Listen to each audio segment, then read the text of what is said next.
Hello everyone and नमस्ते। आप सभी का एक बार फिर से स्वागत है आपके अपने चैनल रूहानी किस्से में। तो दोस्तों, कैसे हैं आप सब? आशा करती हूँ आप सभी लोग अपने अपने जीवन में मस्त, खुश, स्वस्थ और व्यस्त होंगे। आज मैं आप सभी के लिए एक और कहानी, एक और सच्ची घटना लेकर आ गई हूँ।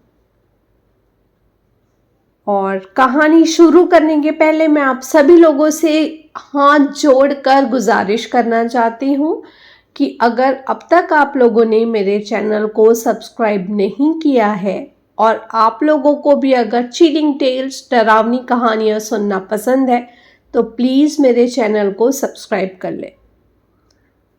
दोस्तों, आज मैं आपको एक ऐसी कहानी सुनाने जा रही हूँ जो सिर्फ एक कहानी नहीं है बल्कि एक डरावना सच है। ये कहानी है पीपली नाम के छोटे से गांव की, जो लखनऊ से कुछ 50-60 किलोमीटर दूर है।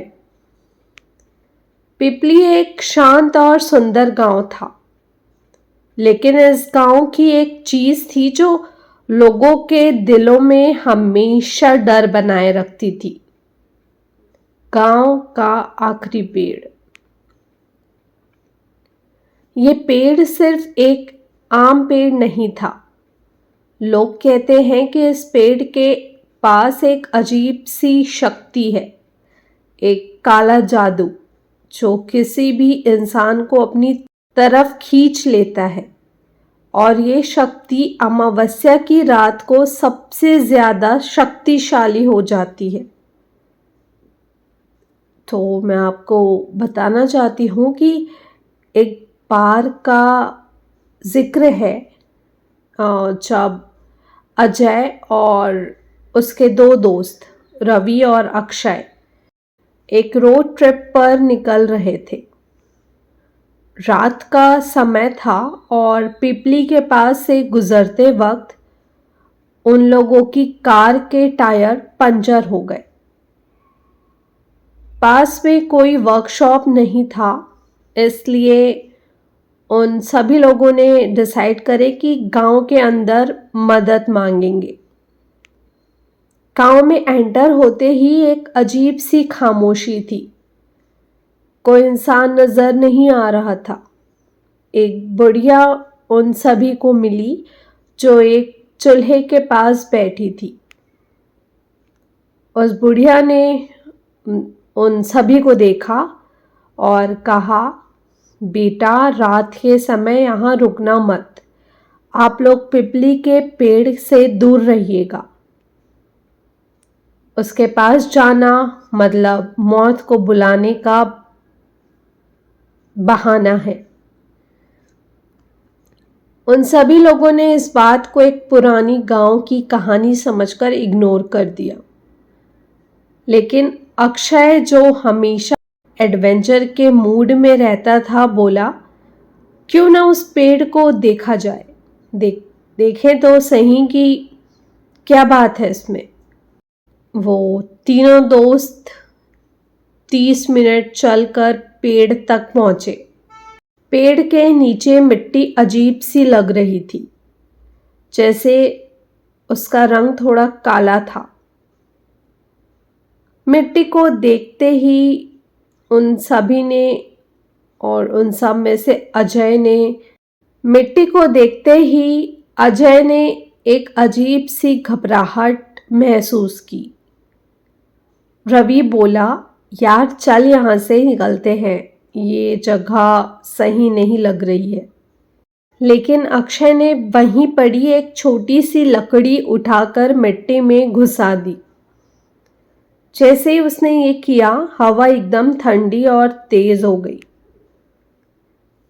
लग रहा था जैसे कोई उन सबको देख रहा है। एक बेचैनी सी थी, जैसे कोई उन सभी लोगों को छूने की कोशिश कर रहा है।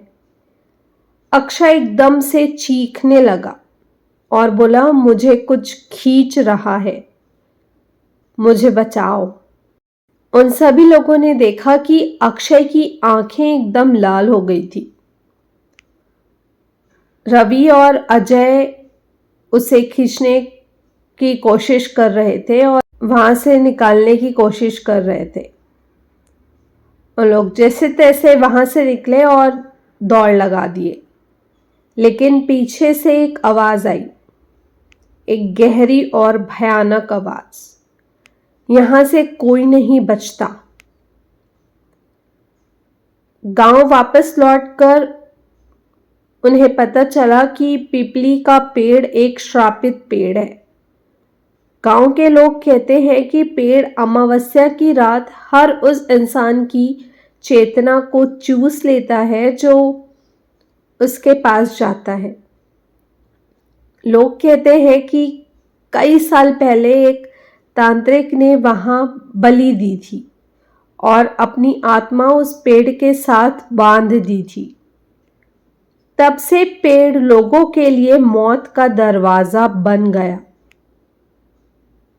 उन लोगों ने ये सारी बातें सुने और ये सारी बातें सुनकर ज्यादा डर गए, लेकिन बुढ़िया ने उन्हें अपने घर बुलाया और कहा कि बेटा, अगर आपको अपनी जान प्यारी है तो सुबह होते ही ये जगह छोड़ दो।